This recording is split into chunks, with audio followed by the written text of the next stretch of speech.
as you got clean through your addiction, how did you get close to your kids? Well, I was sitting at home one day. I was clean, like a couple of years clean, and I met this young lady that I'm not gonna say her name, and I moved her in with me, and she ended up getting pregnant and having twins. And she had. Was she on drugs? Yeah, she was a drug user, but at the time she wasn't. She had mental illness that I didn't know about, right? And she had the girls, and one day I got a phone call. I'm going to just step over somewhere because it's a long story. I got a phone call that she had left the girls by themselves and someone did come get the girls. So I ran over there. I was living by myself.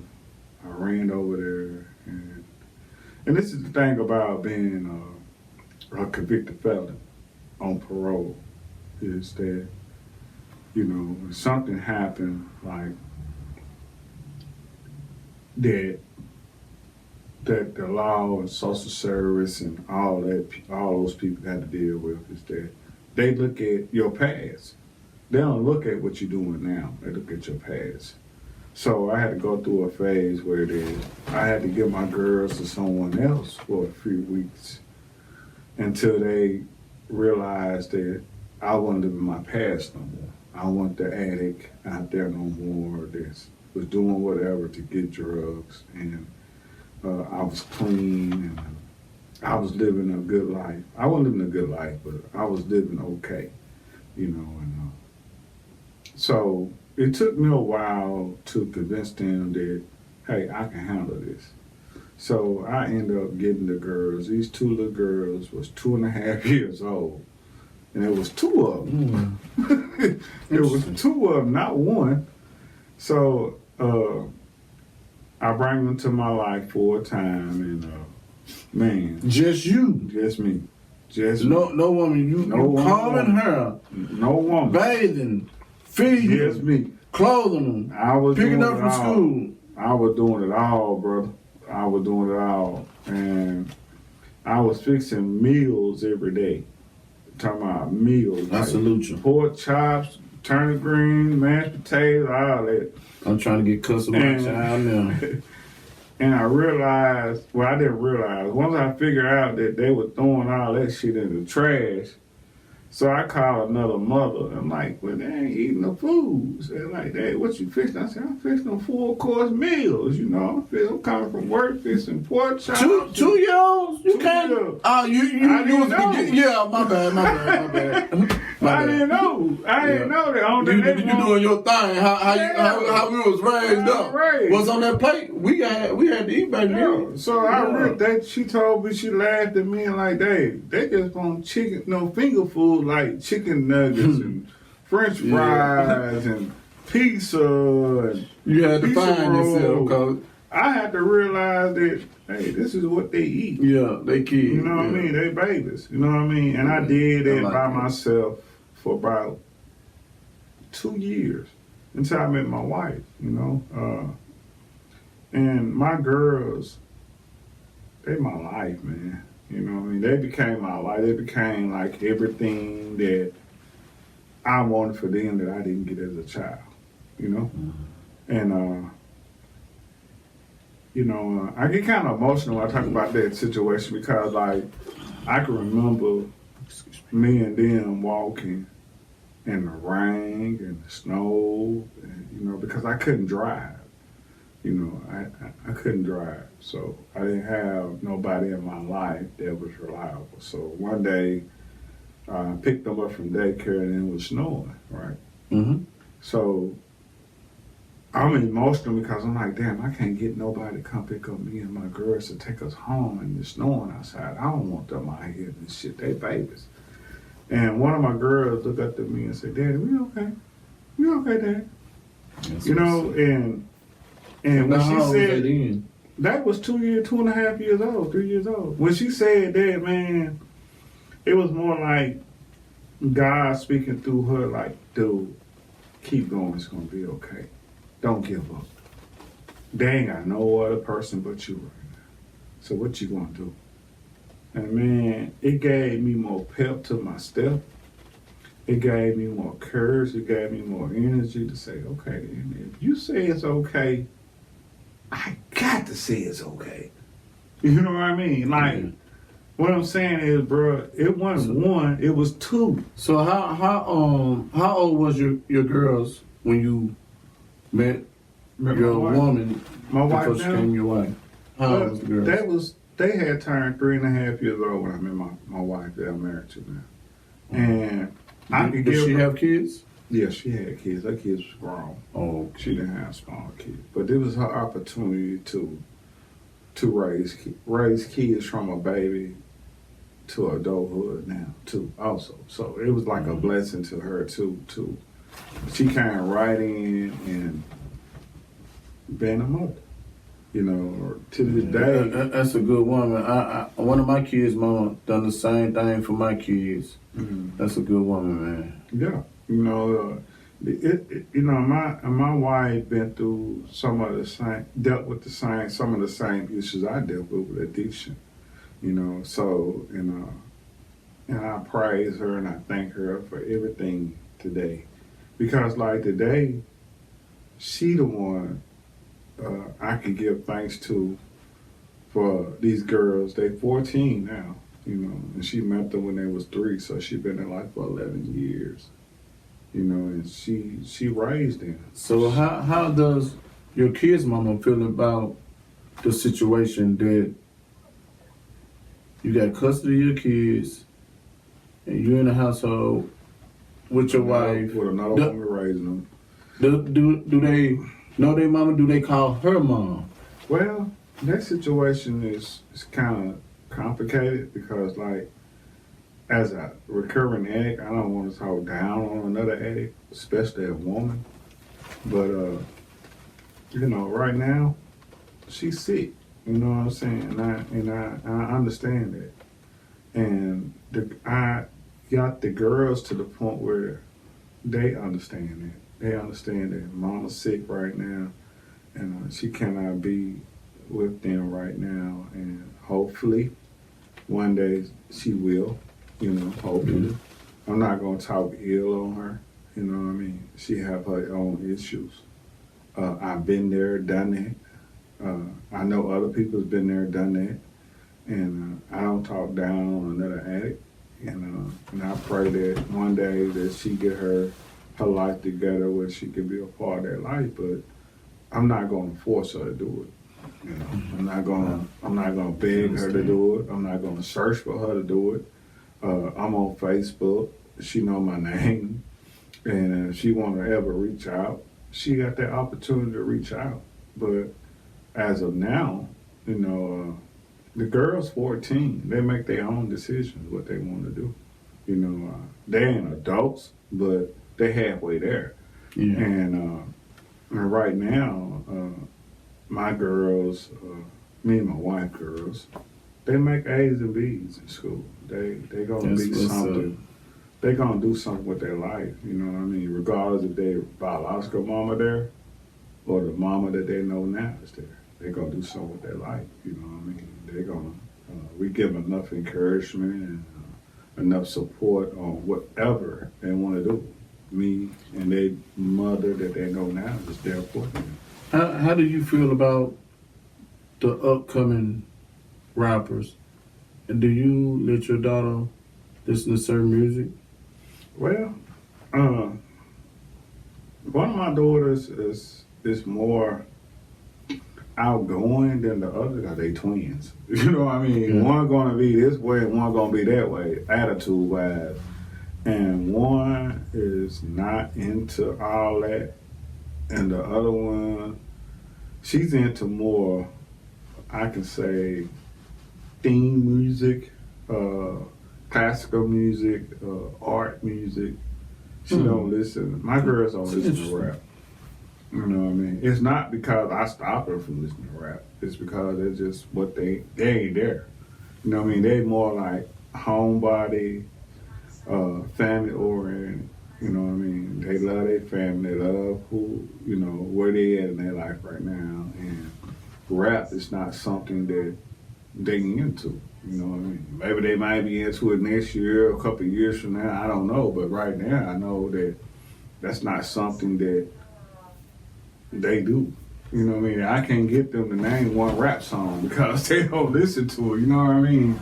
That's Wow. and I don't know if that's something that, because me and my wife, we don't blast music like that. Mm. I'm not gonna say that because like we might blast music like it when we all together as me and my wife and her kids and our grandkids. They all most together. raised off the old school. Pretty much, they raised up like, okay, this is the new generation mixed with the old generation. You know what I mean? Mhm. Because like me and my wife hipped on everything that's pretty much going on in the world. You know what I mean? By me being an ex-street guy, I know what's out there, what's going on right now, and my job today is to block all that from them so they don't have to experiment that stuff. You feel what I'm saying? Yeah. Because today these kids out here, they you know, they follow. I teach my girls to be a leader, not a follower. Yeah. And they don't follow other kids doing this other stuff out here today. Like one of my girls, she's in the band, and one of them is in art school. You know what I mean? You know, well, I ain't gonna say art school, but she's doing theater stuff. You know, she's doing stuff that chorus, and you know, she's a fundraiser. She's a good fundraiser for the school, you know, for the things that the school want to do. You know what I mean? She get candy bars and bring them home, and she sell them and turn the money back in, and you know, that's one of them. And the other one is more like, Dad, I'm focusing on band. I'm learning how to play this instrument, and you know, and that type of things. And I'm really proud of me because, like, for my family, ain't nobody in my family ever went to college and finished, right? I ain't gonna say none of them went to college, but ain't nobody in my family went to college and finished. I'm trying to show my girls that, hey, I don't care what nobody else doing. I want y'all to go to college and actually finish. You know what I mean? Mm. And I'm telling them that they super smart and they got to get a scholarship, or I'm trying to get one of them right now to think about going to the Air Force when she graduates from high school. Because I believe that she would be the perfect person that know how to fly a plane or a jet. That's what's up. You know what I mean? Because she's that smart, I know she can figure it out. You know what I mean? So What do you have to give back to the young community? all I have to get back to the young community is my experience, right? You know, I used to be the spokesperson for the fatherhood program that Obama had down here in 2000, and I'm gonna say 2009, 2010. I used to speak, you know, for that program, you know, to government officials and stuff like that there, and let them know that, hey man, it are some guys out here that made a lot of bad decisions and went to prison, and you see their record, and you don't know what they doing today. You just go about what their record say, right? What's on the computer. You don't know that, hey, this guy here just got his girls, and he's living a productive life. He's trying hard. He's dealing with this. He's dealing with that. And they don't know that, right? So my job was to go out here and talk to them and say, hey, I know y'all don't know, but y'all need to know. You know, right? Mm-hmm. You don't have to look at a computer and make a decision from what you see from a computer, because you don't know what that guy doing today. Right? Yeah. Call that guy in, talk to that guy one-on-one and see what he's doing. You know what I mean? The young people today need to understand that, hey, we didn't have no excuses for the mistakes and decisions we made. We had to deal with the consequences. There's consequences behind everything, no matter if it's a good or a bad consequence. It's gonna be a consequence. It ain't gonna be like, I'm gonna do this and I'm gonna go on about my life. No. If you do something and make a decision, you got to think about the consequence behind the decision. Whether that consequences is good or bad. You know, they like to bump their head now. You know what I'm saying? It's cool to let them bump their head because that's the only way they're gonna learn. You know what I'm saying? I try hard to keep mine from bumping their head. They told me, you know what I'm saying? I'm talking about the easier we make it. They want to learn for themselves. Ain't nothing wrong with it. You know what I'm saying? Because it's bound to happen. You know what I'm saying? It depends on the older you get. You know what I'm saying? The more experience out here in this free world that you're gonna see and go through. You're gonna bump your head, you're gonna fall, you're gonna learn from them. Instead of them just, we can tell them all day, but they still wanna see it their way. Because at the same time, we done the same thing. Well, it depends on where they bump their head at, though, to me. You know what I mean? But you know what I'm saying? I'm talking about, like, you know if your kids gonna wind up on drugs, you know if your kids gonna wind up hanging around the wrong people, because when they raised up at 5 and 6 and 7 and 8, if they've been loners, they gonna stick to being loners. They not gonna be out here in the streets. You know what I'm saying? Yeah. Like, I don't have no kids out in the streets, but my son, he's a survivor. You know what I'm saying? I'm talking about, hey, he don't try to down done. But to me today, kids today are super spoiled. Yeah. They got other things that distract them, and they couldn't have made it in our days. Right. You know what I'm saying? Right. Like, some of the kids don't even know what a payphone is. You had to go outside, use the phone, put quarters in there.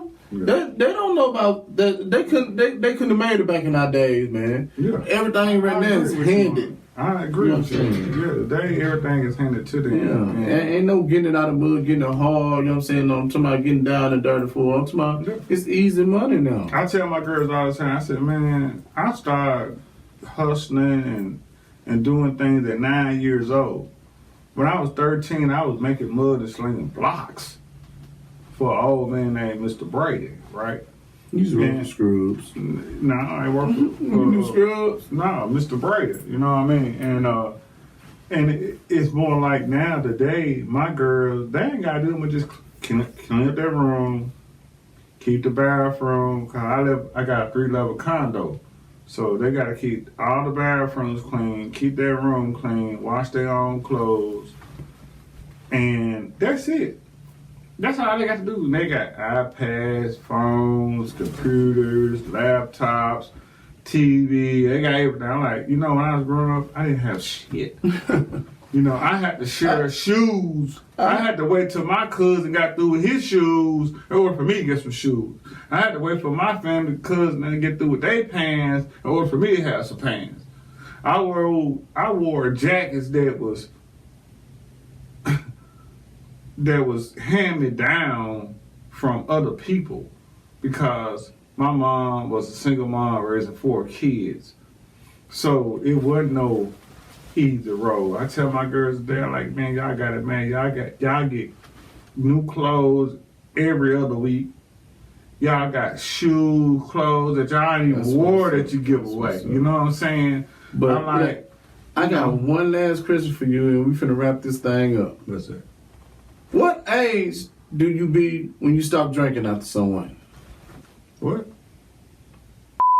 Well, as of today, how's your life? Well, today my life is blessed, man. I'm blessed, and you know, I got a wonderful wife and some great kids, grandkids. You know, today I never imagined where I'm at. You know what I mean? I couldn't imagine life is good from the dope fiend I was until the working man I am today. You know, me and my wife own a 3-level condo. We got a couple cars. You know, I never imagined that that's where I'll be at today, right? And I praise God for all that, for everything. You know, I'm not where I want to be, but I'm not where I used to be. You know, I got a lot of more work to do. You know, I'm still young, but I'm not perfect. You know, I'm trying to learn as I go. But for me to learn how to be a better father, a better husband, a better grandfather, brothers, sometimes we got to imitate someone else, right? I don't have no one to imitate right now, you know what I'm saying? But God. God just showed me the way each and every day, each and every moment, each and every hour to be a better person, and it's hard. You know what I mean? Because like self step in and want to do what I want to do, but God will always make it happen with it. It's going to be His will, not mine. And some days I accept it without no fight, and some days I fight it. You know what I mean? Because like I'm human, and I always been a street guy, and I always thought about like if I was in the street, how I think, how I do this, how I do that. But it ain't about me thinking about the street life no more. It's about me thinking about what's right and what's wrong. And sometimes, making that decision from who I am is hard. It's hard. You know what I mean? Because, hey man, I'm glad to have you on our podcast, man. You know what I'm saying? Good luck, and I want you to come back, man. We in here with Davie Harris, man, a.k.a. known as Bo. Right. I call him Bo Dilly. Yeah. You know what I'm saying? But, yeah, man, we signing out, man. Come again, man. Yes, sir. All right. Anytime. Y'all peace out. Put God first, and always don't give up.